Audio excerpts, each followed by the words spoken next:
Tá bom, obrigada. Boa noite, igreja. Graça e paz. Bom, vou me apresentar. Se a mídia quiser colocar o slide, pode colocar, por favor. Meu nome é Isabela, eu sou membro da Igreja Presbiteriana de Bangu e é uma alegria estar aqui com os irmãos, a convite da Raquel e do presbítero Eduardo. E nós iremos hoje falar um pouquinho sobre missões.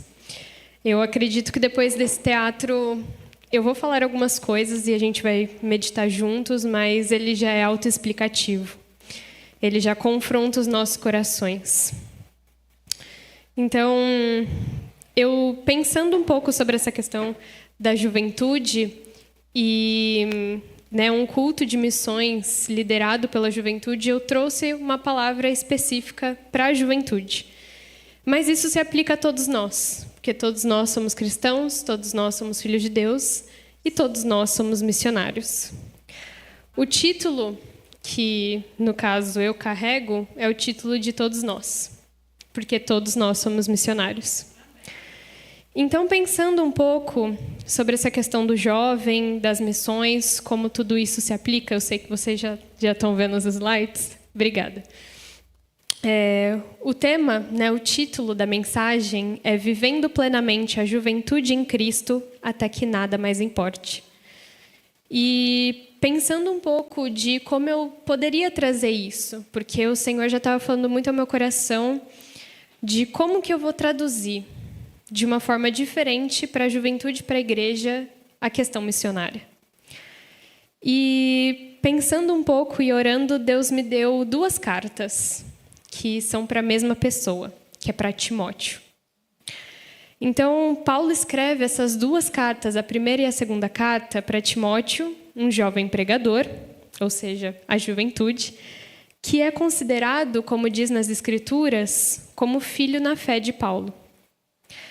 E desde o começo a gente pode entender e compreender um pouco que a carta de Paulo a Timóteo possui diversos ensinamentos, admoestações, afirmações, mas principalmente Paulo instruindo um jovem a como ele deveria viver, continuar seu ministério e principalmente persistir na caminhada.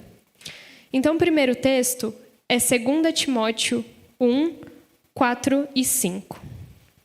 2 Timóteo 1, 4 e 5. Nós iremos passear um pouco pela carta de Timóteo, pelas 2 cartas. Então, 2 Timóteo 1, 4 e 5. Lembrado das tuas lágrimas, estou ansioso por ver-te, para que eu transborde de alegria. Pela recordação que guardo de tua fé sem fingimento, a mesma que primeiramente habitou em tua avó Loide e em tua mãe Eunice, e estou certo que também em ti. Então, por que eu trouxe esse texto para a gente começar? Porque Paulo fala sobre a fé que primeiro habitou na avó de Timóteo, depois na mãe dele e posteriormente em Timóteo. E nos revela que Paulo estava certamente certo, digamos assim, que Timóteo tinha percorrido essa fé. Então, ele lembra desse legado da família dele e como ele deveria prosseguir a partir disso. Mas, antes um pouquinho, no capítulo 4 de 1 Timóteo, então 1 Timóteo 4:12, fala uma coisa muito interessante. Ninguém despreze a tua mocidade, pelo contrário, torna-te padrão dos fiéis na palavra, no procedimento, no amor, na fé e na pureza. Então, além de Paulo relembrar de Timóteo como ele deveria prosseguir e lembrar do legado da fé da mãe, da avó, Paulo também afirma que Timóteo não era para desprezar o quão jovem ele era, porque ele era um jovem pregador, mas para que ele fosse exemplo para os fiéis de tudo que ele falou na palavra, na conduta, no amor, na fé e na pureza. Então, dessa forma, a pergunta que rodeia a nossa meditação e o que permeou muitas partes da carta de Paulo a Timóteo é: como podemos viver plenamente a juventude em Cristo até que nada mais importe? Então, eu dividi em 4 temas, em 4 pontos. O primeiro, o fundamento da fé. O segundo, qual a razão do porquê fazemos o que fazemos? O terceiro, até que nada mais importe. E o quarto, qual o nosso papel de jovens possuintes dessa perspectiva? Então, agora o primeiro ponto, o fundamento da fé. A gente viu um pouco em tudo que eles apresentaram aqui para nós, e que Deus abençoe o ministério de vocês. E vendo, é muito confrontativo, porque fala muito aos nossos corações. E uma pergunta que rodeou meu coração, algumas, na verdade, acerca desse ponto especificamente é: em quem cremos?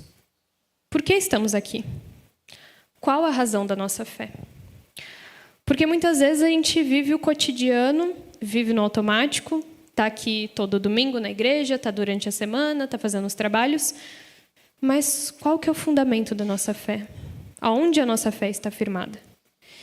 E no verso que a gente leu, sobre essa questão da fé que habitou na avó, depois na mãe, em Timóteo, nos mostra que Paulo ele estava plenamente certo sobre a fé de Timóteo, mas que ele também nos ensina algo que nós devemos buscar, que seria entender que a nossa fé, quando a gente é jovem, depois de um tempo, quando a gente é criança, a gente necessita dos nossos pais, para ensinar a fé desde pequenos, mas quando a gente é jovem, e depois adulto, e depois pessoas com mais sabedoria, porque eu não vou chamar de velhos, vou chamar de pessoas com mais sabedoria, porque é uma dádiva ter cabelos brancos, segundo a Bíblia. E a partir desse ponto, quando a gente ganha esse crescimento e esse amadurecimento, se torna a nossa responsabilidade cultivar a fé, cultivar a leitura da palavra, a oração. E Paulo fala sobre isso em 1 Coríntios 13:11, que ele vai falar que antes ele vivia como menino, ele andava como menino, ele fazia as coisas como menino, mas agora ele é homem, ele sabe a responsabilidade dele, ele sabe que é diferente as coisas. E a nossa experiência com Deus se diz respeito a esse entendimento, de uma forma não apenas racional, mas de uma forma mais profunda, de que as nossas almas precisam compreender os fundamentos da nossa fé. Então, toda a nossa identidade, o nosso caráter, o nosso modo de pensar, o nosso modo de agir, o nosso modo de falar, devem ser moldados pela palavra do Senhor. Então, quem é o nosso firme fundamento? Cristo. E pensando, que nós temos um convite esta noite, sermos missionários, a começar pela peça.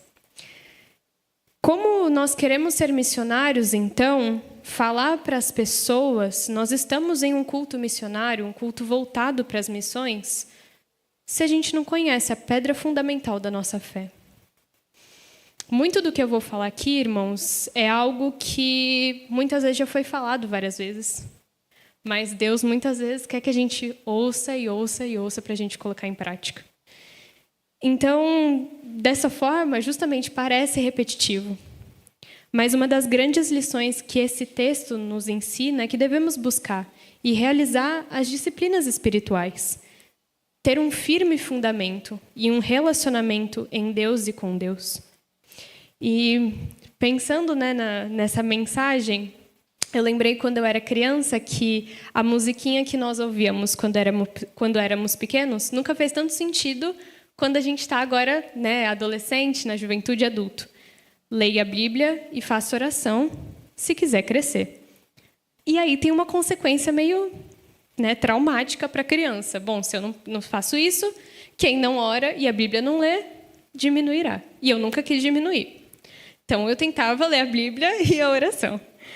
E essa musiquinha parece meio infantil, mas ela retrata a nossa vida cristã. E Paulo continua, no capítulo 3 da segunda carta, da parte de Timóteo, ele fala que toda a Escritura é inspirada por Deus. Então, 2 Timóteo 3,16, para quem quiser.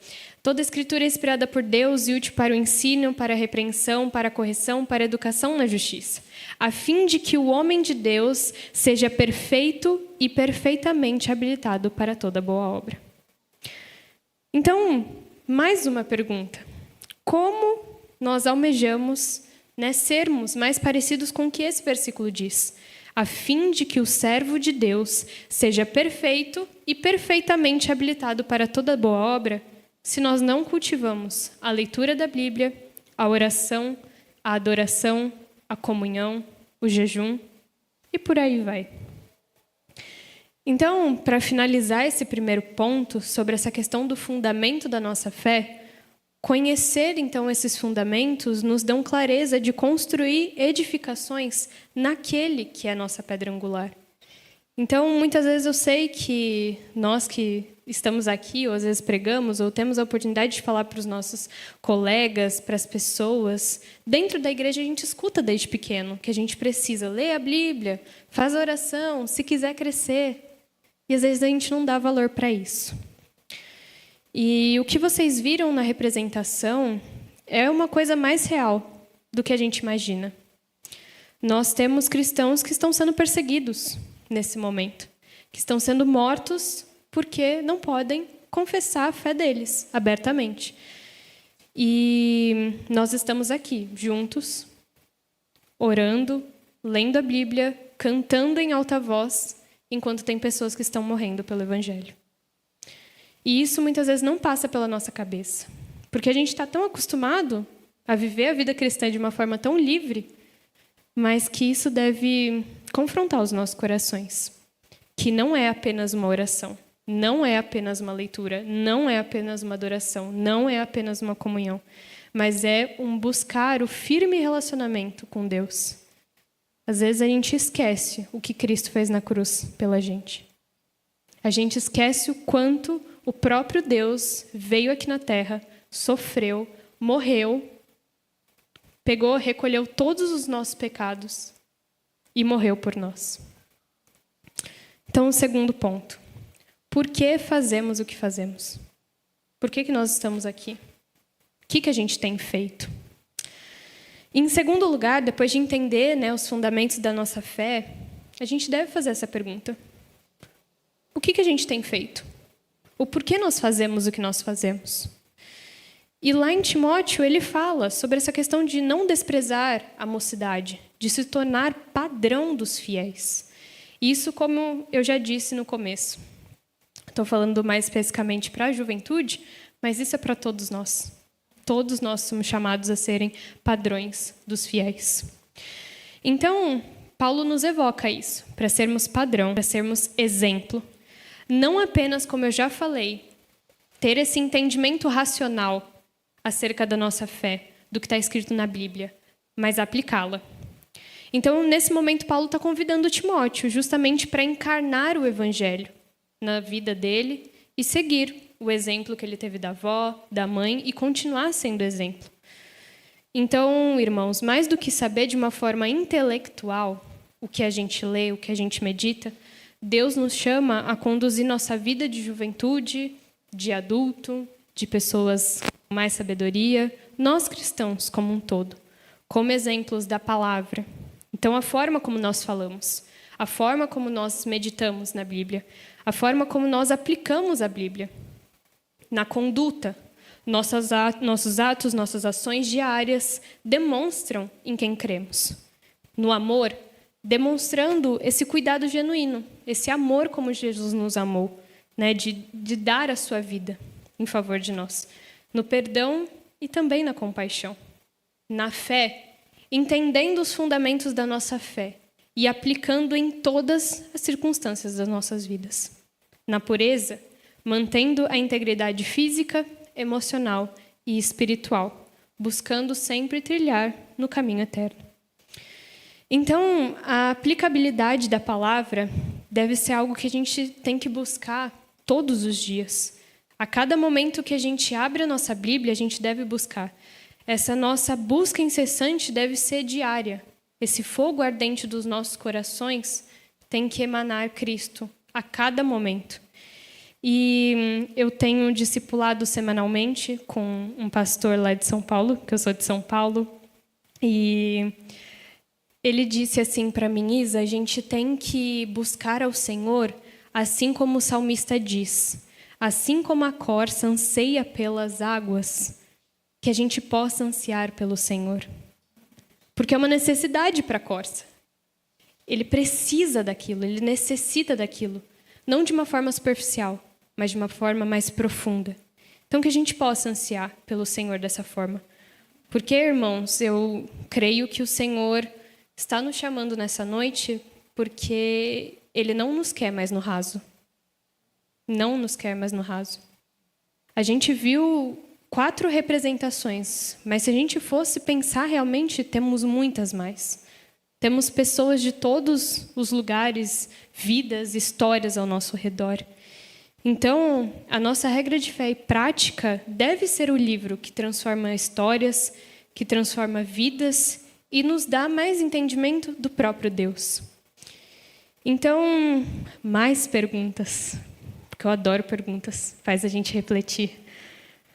Dessa forma, tudo que nós temos feito tem glorificado a Deus? Como as nossas ações, pensamentos, conversas, falas, o que a gente posta nas redes sociais, o que a gente fala com os nossos vizinhos, a nossa profissão, estão corroborando para o encarnar o Evangelho em nossas vidas? Porque, irmãos, como a gente viu, nós somos muitas vezes taxados de cristãos. Porque a gente não faz isso, não faz aquilo. Mas nós devemos buscar ser mini-cristos. É isso que significa ser cristão. Ser mini-cristos. Ser como Cristos aqui na Terra. Então, o entendimento do porquê faz a gente refletir acerca do que temos seguido e crido. Porque a gente fala, a gente não é salvo por obras. As obras não nos salvam. Mas elas demonstram, elas traduzem em atos, em pensamentos, em falas, naquele em quem cremos. Próximo ponto. Até que nada mais importe. Então, nós vivemos numa sociedade que tudo é mais importante. Família, pessoas, amigos, graduação, relacionamento, etc. E qualquer coisa pode virar um ídolo nos nossos corações. Mas do que isso vale, seguindo a ordem da eternidade? Então, segundo o pensamento eterno, o que importa? E por que eu trouxe até que nada mais importe? Porque Paulo vai falar para Timóteo, na primeira carta a Timóteo 4, do 13 ao 15, ele fala assim: até a minha chegada, aplica-te à leitura, à exortação, ao ensino. Não te faças negligente para com o dom que há em ti, o qual te foi concedido mediante profecia, com a imposição das mãos do presbitério. Medita essas coisas e nelas sê diligente, para que o teu progresso a todos seja manifesto. Então, Paulo aponta que Timóteo deveria se dedicar àquilo que verdadeiramente importa, o relacionamento dele com Deus, que consequentemente afetaria o relacionamento dele com as pessoas e o próprio relacionamento dele com ele mesmo. Então, depois que a transformação de Cristo alcança as nossas vidas, tudo muda. E pensando aqui, estou falando bastante de Paulo e Timóteo, e a gente, sabe do quanto Paulo realmente foi um instrumento de Deus para o crescimento da igreja. Mas os irmãos já pensaram que a gente nunca lembra de Paulo como perseguidor? Se eu perguntasse para cada um, bom, o que vocês lembram de Paulo? Me fala uma ação de Paulo. E as cartas, a igreja, a perseguição, quando ele estava sendo perseguido. Mas a gente meio que esqueceu a história. Ele perseguiu a igreja. E Paulo é justamente a gente, irmãos. Nós fomos transformados. Nós deixamos de ser perseguidores para sermos perseguidos em Cristo. Então, Paulo entendeu os fundamentos da fé dele. Ele se perguntou por que ele fazia o que ele estava fazendo. E ele buscou viver a vida dele de forma integral a Cristo, até que nada mais importe. E depois, 2 Timóteo 2:22, eu falei que eu ia passear por Timóteo. Foge, outro sim, das paixões da mocidade. Segue a justiça, a fé, o amor e a paz com que de coração puro invocam o Senhor. Obrigada. E pensando um pouco, não só na mocidade, que Paulo fala a Timóteo do fugir das paixões, mas a nossa vida como um todo. A nossa vida como um todo, nós devemos fugir das paixões deste mundo. Paulo fala em Romanos sobre a questão da metanoia, da mudança de mente, da mudança de coração. E isso não é algo só que fica com a gente, mas isso reverbera para as outras vidas. Então, tem até um filme que fala sobre isso, o Gladiador, né, que é de guerra, mas tem uma frase especificamente que eu trouxe aqui. Aquilo que fazemos na terra ecoa na eternidade. Tudo que nós fazemos aqui na terra vai ecoar na eternidade. Então, Cristo deve ser nossa prioridade. Deve ser o motivo do nosso acordar ao nosso deitar. Deve ser mais importante do que qualquer coisa aqui na terra. Porque, irmãos, vamos combinar. Eu e você e eu. Essa terra vai passar. As pessoas que estão do nosso lado vão passar, infelizmente. Mas a gente tem uma esperança, que nós iremos nos reencontrar, que nós temos uma herança muito maior do que qualquer coisa que a gente pode buscar aqui na terra. Então, viver para Cristo, até que nada mais importe, é buscar todos os dias viver um pouco mais do eterno aqui na terra. Quarto ponto. Pensando nisso, né? Bom, já falei um pouco sobre o fundamento da nossa fé, falei um pouco sobre essa questão do até que nada mais importe, do que nós fazemos. Thaís, eu entendi. É um pouco do que eu já sei, mas o que eu tenho que fazer com isso tudo? Qual que é o nosso papel mediante a isso tudo? Então, para finalizar esses 4 pontos, mas não menos importante, qual é o nosso papel, então, como igreja, mediante tudo isso? Então, o jovem, como eu estou falando para jovens, mas a igreja toda, todos nós estamos inseridos em uma sociedade onde tudo nos leva a sermos peixes fora d'água, ETs, como a gente escuta dos mais velhos. E se a gente obtém uma perspectiva, um pensamento diferente, nós somos taxados como cristãos, como super religiosos, como certinhos, e por aí vai. A questão, irmãos, olha como Deus é sábio. Ele colocou a gente nesse mundo, porque esse mundo é um grande campo missionário. Então, para desmistificar a ideia, eu tenho esse título porque eu faço parte de uma organização, depois eu vou falar sobre isso, mas todos nós temos esse título de missionários. Todos. Nenhuns menos, nenhuns mais. Todos nós somos missionários. Aonde quer que nós estivemos.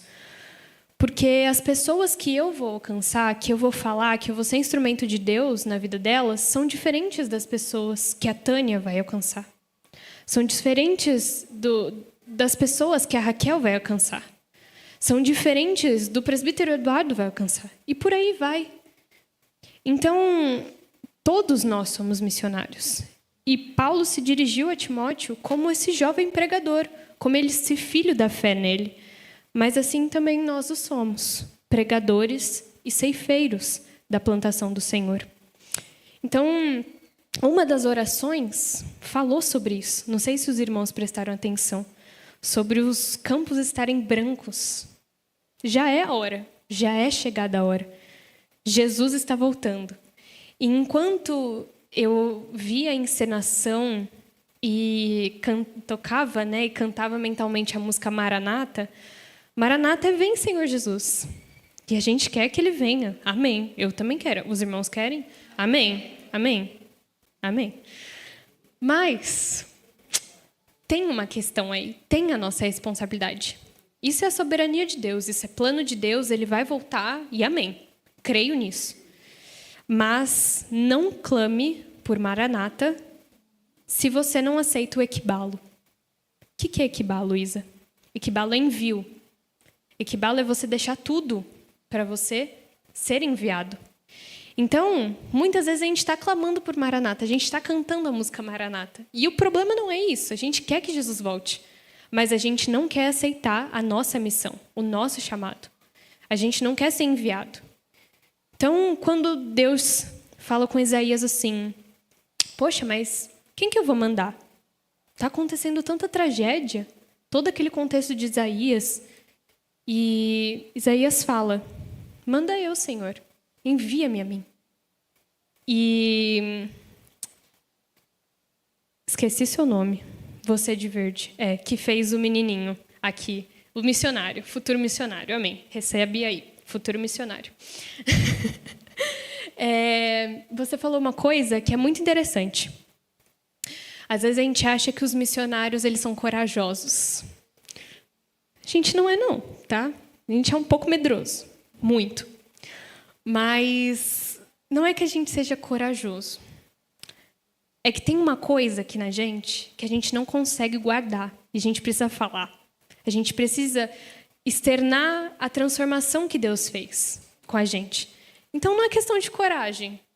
E assim, se a gente precisa de coragem, peçam ao Senhor que Ele dá. Isso é sobrenatural, assim como Salomão pediu sabedoria, Deus também dá coragem. Porque Ele está com a gente. Então, todos nós somos corajosos. E todos nós nos devemos tornar corajosos em Cristo.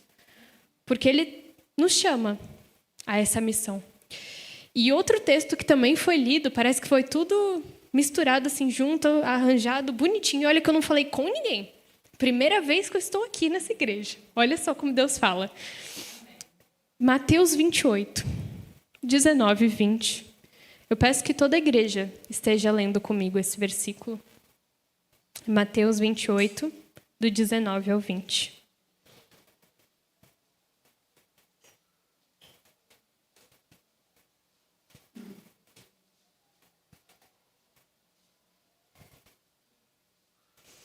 Leiamos. Ide, portanto, fazei discípulos de todas as nações, batizando-os em nome do Pai, e do Filho, e do Espírito Santo, ensinando-os a guardar todas as coisas que vos tenho ordenado. E eis que estou convosco todos os dias, até a consumação dos séculos. Amém. Esse texto já foi falado. É a segunda vez que a gente está lendo esse texto. E esse texto de Mateus, ele traz a última missão, a última palavra, né, que Jesus deu aos seus discípulos antes dele subir aos céus. Um texto um tanto quanto muito conhecido, porque todos os cultos, todos os evangelismos, tudo que a gente faz relacionado a missões, Mateus 28. Porém, muitas vezes ele é pouco aplicado em nossas vidas.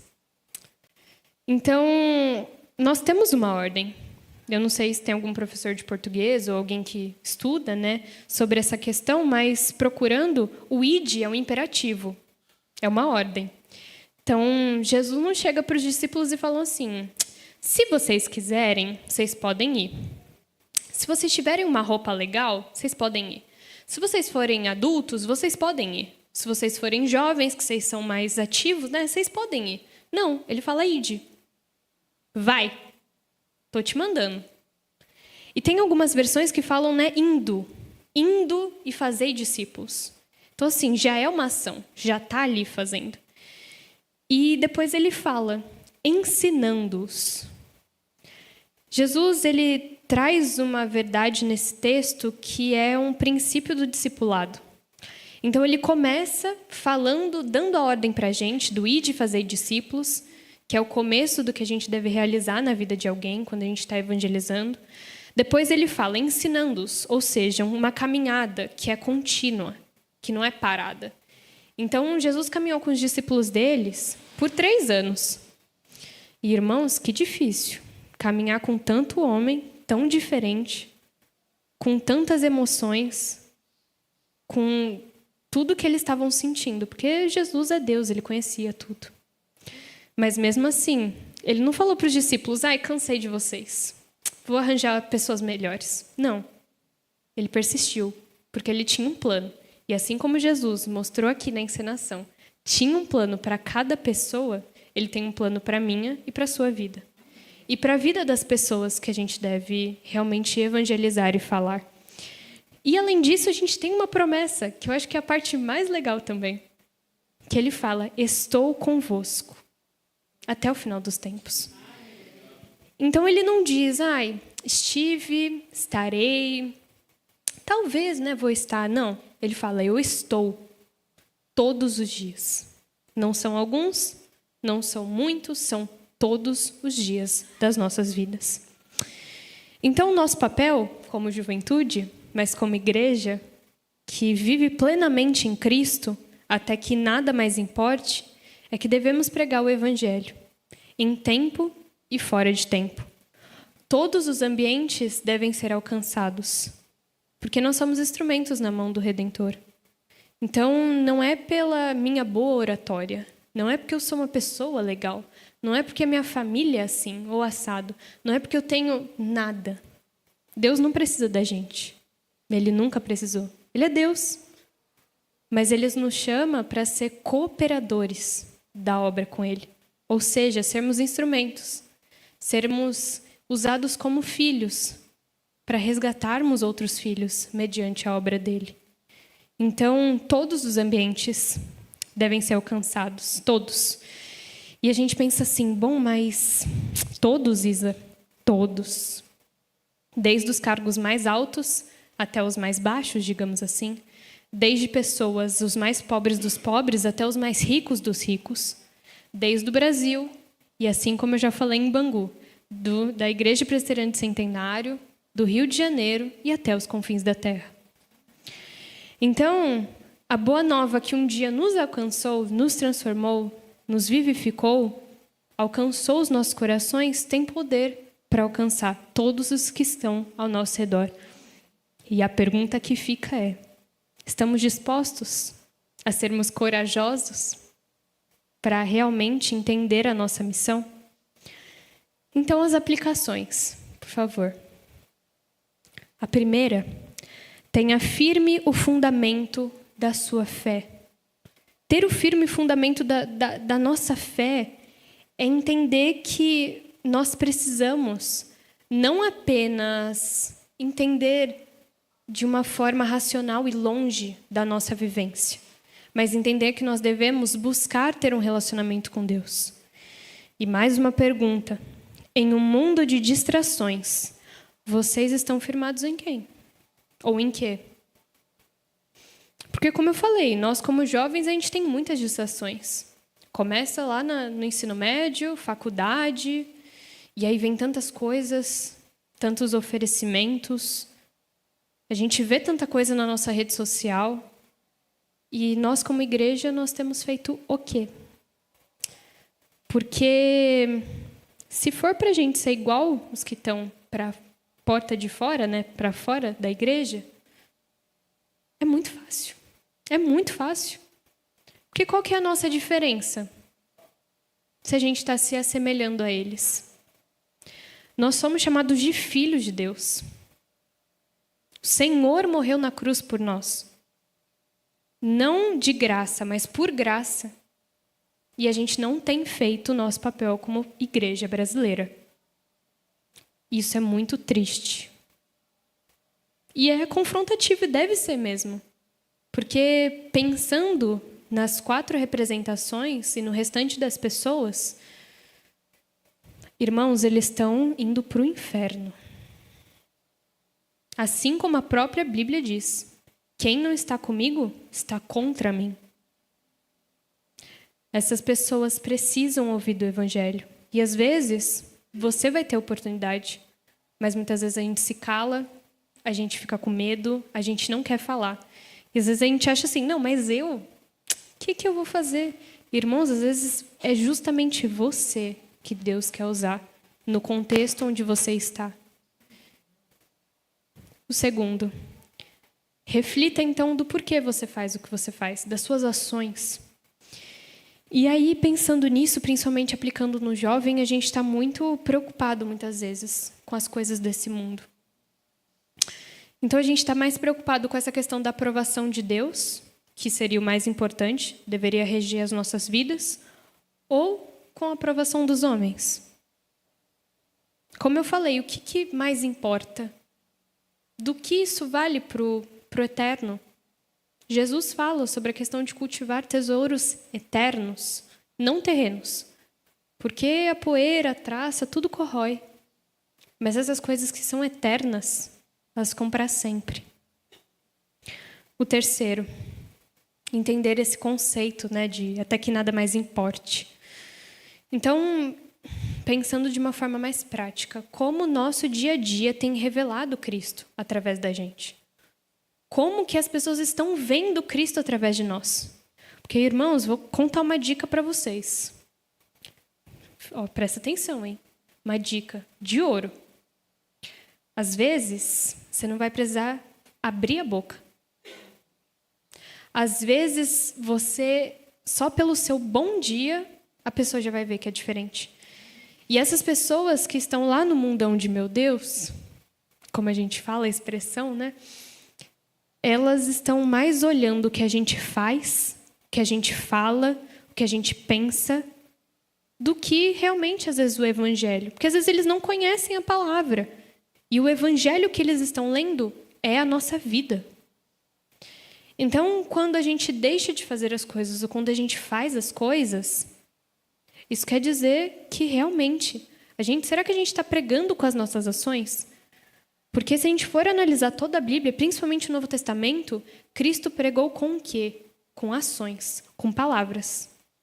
Às vezes ele não precisava fazer nada, apenas chegar numa pessoa que era considerada como nada na sociedade, já causou um tumulto em todo mundo. Então, como tem revelado o nosso dia a dia acerca de Cristo? Como nós temos vivido? E aí, às vezes a gente fica meio, meu Deus, a gente tem que mudar muita coisa. Muita coisa. Então, esse é o dia, a partir de hoje, que eu e você, a gente possa mudar, para que todos os dias a gente se pareça mais com Cristo. Que não seja algo que a gente recebeu aqui, mas que ao passar por aquela porta, que a gente possa sair diferente do que a gente entrou. Que não seja só algo que fique no nosso racional, mas que isso se traduza na encarnação do Evangelho nas nossas vidas. Quarto ponto, cumprir a missão dada por Cristo. E aí a pergunta, né? Como vocês têm cumprido a missão dada por Ele? Como que a gente tem cumprido essa missão, esse ID? E é uma pergunta que a gente que fala sobre missões, a gente sempre fala, né? Como que a gente tem cumprido? Como que a gente tem feito? Às vezes a gente acha que para ser missionário a gente precisa rodar mundos, ir para o outro lado do planeta. Mas às vezes Deus está te chamando para o outro lado da rua. Eu li uma frase que eu até falei no dia de missões, né, que a gente teve lá em Bangu, que fala que Deus enviou o Filho dele como missionário aqui na Terra. E é verdade, porque realmente Cristo ele era Deus, mas ele se tornou também missionário, ele sabia da missão dele. E a gente vê nesses 3 anos de preparação até a morte dele, que ele fez a vontade do Pai. A gente vê no maior período de angústia, ele fala, afasta-te de mim esse cálice, mas não seja como eu quero, e sim como tu queres. E que a gente possa falar isso, que não seja como a gente quer, a nossa vontade, os nossos desejos, os nossos sonhos, mas que seja como Deus quer. Que Ele faça a vontade dEle nas nossas vidas. Que não seja, irmãos, algo apenas que a gente entenda intelectualmente, mas que a gente verdadeiramente viva isso. Porque, como eu falei, e é a 3ª vez que eu falo isso, a gente precisa entender o que Cristo fez na cruz por nós. Porque aí a gente entende essa urgência que as pessoas têm do Evangelho. Então, finalizando tudo isso, né? Que a gente possa, verdadeiramente, ter esses firmes fundamentos da fé, estarmos firmados nessa pedra angular, que a gente possa verdadeiramente entender o porquê que a gente faz o que a gente faz. Que não seja algo mecânico, que não seja mais algo automático, a sua leitura bíblica, a sua oração, mas que seja algo real e verdadeiro, numa busca incessante pelo Senhor. Que não seja só algo de cumprir tarefas, mas que seja um período de verdadeiramente a gente derramar os nossos corações diante de Cristo. Que tudo que a gente faça na nossa vida seja para glorificar o Senhor, até que nada mais importe. Se a gente tiver que renunciar às nossas vontades, os nossos desejos, os nossos sonhos, que a gente possa dizer sim ao equibalo, antes de dizer Maranata. E para finalizar, que a gente entenda o nosso papel. Que não seja só essas perspectivas e esse ensinamento de uma forma não aplicada, mas que a gente possa aplicar. E eu oro para que essa palavra tenha falado ao coração dos irmãos, que realmente tocou muito ao meu coração e falou muito primeiramente ao meu coração. E isso não é algo fácil, irmãos. Esse entendimento não é algo fácil. Eu não estou aqui falando disso porque é fácil para mim, ou porque eu sou missionário, nada do tipo. Na realidade, é mais difícil, até. Porque a gente sabe a responsabilidade que a gente tem. E quando a gente não faz, a gente fica com esse peso na consciência. Então, que a gente possa verdadeiramente aplicar tudo que a gente aprendeu na nossa vida e verdadeiramente encarnar o Evangelho. Então, para finalizar essa parte da mensagem, eu queria orar com os irmãos acerca de tudo que a gente falou, para a gente finalizar esse momento. Então, oremos.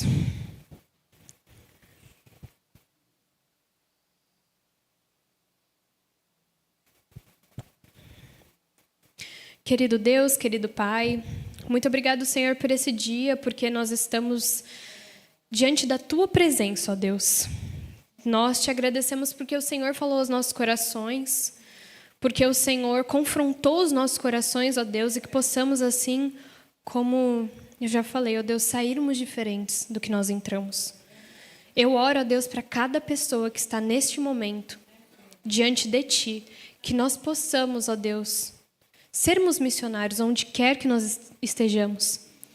Que esse conhecimento intelectual, racional, o entendimento da Tua palavra se traduza em atos, ó Deus, porque os campos estão brancos e o Senhor realmente está nos chamando, nos convocando a seara, ó Deus. Que nós, como assim Isaías fez no passado, possamos falar a Ti, responder a Ti, Senhor. Envia-nos, envia esta igreja, a Igreja Presbiteriana de Centenário. Que o Senhor levante missionários nessa igreja, que o Senhor levante pessoas, ó Deus, que estejam pregando o Teu Evangelho. Que todos aqui, Senhor, possam ser reanimados para a Tua obra. Que nós possamos, ó Deus, verdadeiramente entregar os nossos corações, entendendo os fundamentos da nossa fé, entendendo que nada mais importa a não ser a Ti. Entendemos que nós temos todas essas perspectivas e nós precisamos aplicar. Que não seja algo, ó Deus, que apenas fique em nós, mas isso possa transbordar para outras pessoas. Que o Senhor abençoe o coração de cada irmão aqui, cada família, cada pessoa. Que eles possam entregar os seus corações verdadeiramente a Ti, Senhor. Que todos aqui, ó Deus, possamos entender, compreender, diante de Ti, no âmago das nossas almas, nos átrios dos nossos corações, que nós temos uma missão e nós devemos cumpri-la, ó Deus. Que o Senhor nos capacite, que o Senhor nos fortaleça, tire o medo, ó Deus, e nos leve para onde o Senhor quer que nós estejamos. É tudo que eu te peço. Em nome de Jesus. Amém.